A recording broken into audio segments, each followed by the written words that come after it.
It is 8:30 on this Sunday morning. Thanks for watching Face the State. I'm Dennis House. We begin today with an exclusive interview with the former Republican candidate for governor, Bob Stefanowski. In his judgment, what does he think Governor Ned Lamont is doing wrong? We'll ask him, and he's here now with us. Mr. Stefanowski, good to see you. Great to see you, Dennis. We had you on the program right after the election. You said that you wished Governor Lamont well, you met with him, and that you were going to step back from any criticism of him, but that has now changed. What led to that change? Well, I think the key point was when the toll reversal happened, and that was kind of let go on a holiday weekend on a Saturday morning. That was a pretty direct reversal on a campaign promise. But I think the bigger issue, Dennis, is we had 8 years under Dan Malloy of tax and spend, anti-business regulation, and we ended up with one of the largest deficits of any state in the country, and the early indications are that we're going to have another 4 years of that. We had 650,000 people that voted for us on lowering taxes and getting this economy moving, and I owe it to them to speak out when I see it. Put yourself in his position right now. If you were governor right now, what would you be doing? Cutting cost. I mean, I think that's where it starts. We've got a budget that was rolled out with a 1.5% increase in the first year, 2.5% in the second year. There's no way, whether it's a household, whether it's a business, or whether it's the state of Connecticut, that you couldn't find at least 5% of cost savings. Do that first. And if you clean your own house up and then have to come to the taxpayers for more revenue, do that second. But we immediately jumped to taking more money from taxpayers. Isn't tolls one of those things, it's sort of money that the state should be getting, because we do pay tolls to Massachusetts and New York and even in Rhode Island in some spots, and we're one of the few states that doesn't have them?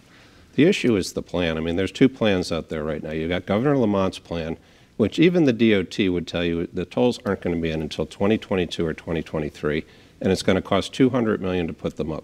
We all agree that we need improvements. The bridges are collapsing. But what are we going to do for the next 4 years where those tolls are being put up? You've got a Republican plan that Len Fasano and Themis have put together that fixes it now, prioritized progress. We use money that's already been bonded, and we start to fix the roads and bridges now. The two plans are very different, but I know what one I'd go with. In your judgment, do you think this is the biggest mistake the governor has made? I think it's not looking at the cost line first. I've got to say it again, Dennis. I mean, there's got to be $1 billion of savings in this budget. To go in and look at the budget and say we've already cut as much as we can, and if you have any ideas on where to cut, that's not leadership. You need to take cost out, you need to look at your backyard first, and then go after the revenue things if you need it. What about some of the other things he's been doing and been talking about? Well, the increase in the minimum wage, paid family medical leave, you're already seeing some reaction from small and mid-sized business in Connecticut that's the straw that's going to break the camel's back, that's going to increase the cost of production, it's going to get passed down to consumers.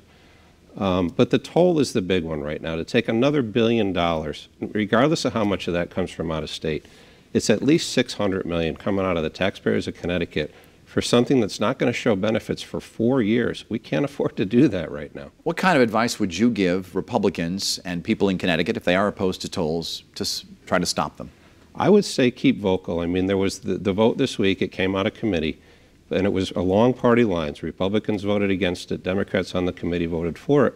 But if you watch closely, a lot of the Democrats that voted for this proposal going to the legislature, they had some reservations too, and they said, we're moving it to the next step, but we want to see more. We want to see how many gantries they are. We want to see what the cost per mile is going to be. We want to see how long it's going to take to implement it. So this fight is not over. We expected it to pass committee, and you've got organizations like NoTollCT.org that have close to 100,000 signatures of people against this. You come from the business world. Do you Yes. think that lawmakers should support the governor's choice for Commissioner of Economic Development, David Lehman? I haven't been that close to it. I don't know how much of the Goldman mortgage stuff he was involved in and what's not. It's hard for me to comment on that. It does seem like he's got a decent skill set to do it, but I haven't been into the details of how involved he was in that mortgage crisis. How would you grade the governor's performance so far? Letter grade. I don't want to do that at this point, Dennis. You know, nothing's really been passed. I am concerned about the rhetoric. The other big issue, the elephant in the room, and we talked about it in the campaign, is the cost of state employees in our state, the $100 billion underfunded pension plan. And until you address that issue, we're never going to solve the budget problems. And we're spending too much time about outlawing plastic straws and taxing bicycle helmets and taxing cats, when the real issue in the room is how do we get the cost of that down? and find a fair compromise. You and the governor had said after the election that you'd like to work together perhaps on some things. Has he reached out to you at all? Or have you reached out to him? We had lunch shortly after the election. I was up in Hartford for the first hearing on tolls, and we had a quick discussion.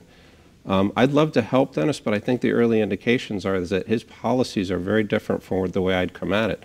I'd love to be able to help if I could, agree with some of the things that are happening, but it's hard right now because I would have taken a very different approach. If this path should continue, in your view, describe to us what you think Connecticut will be like in 2 years. I think it's going to be another repeat of the last 8 years. We've proven over the last 8 years that raising taxes doesn't work. The economy keeps going in the wrong direction. Governor Lamont is putting in one of the largest tax increases in the history of Connecticut. It's $1.4 billion in sales tax and another $1 billion in tolls. And even the Rhode Island legislature or the courts just said tolls are a tax. So he's putting in $2.4 billion of taxes. We've had enough of that. It's time to try something different. It really is. It's never too early to start running, and some people are already saying that you're thinking about running in 2022. What are your plans? 4 years is a long time, and we shouldn't be talking about whether I'm going to run right now. We should be talking about it's a critical legislative process right now. Over the next 3 months, there's going to be a lot of things that directly impact consumers that are out there. And right now, these policies are going to come right after the middle class. We've got to be vocal against it.